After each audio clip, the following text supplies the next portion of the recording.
and welcome to my channel. Here is how to fix a BVN mismatch error on Moniepoint. First thing to do is to check your BVN number. You dial *565*0#.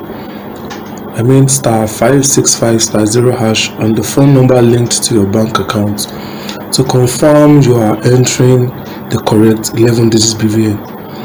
So the next thing is to verify your official details. Ensure the full name and date of birth registered on your BVN exactly match with your NIN and your official ID.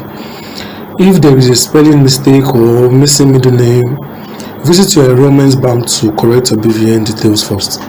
So once you are done with that, then you can log into your Moniepoint account on the app or on the website.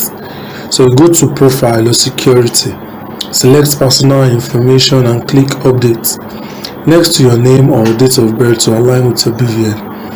So once your details match, use the refresh or update option to rerun the verification check.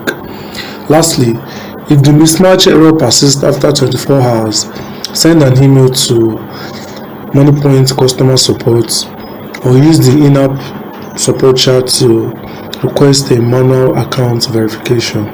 Thanks for listening and have a wonderful day. Bye.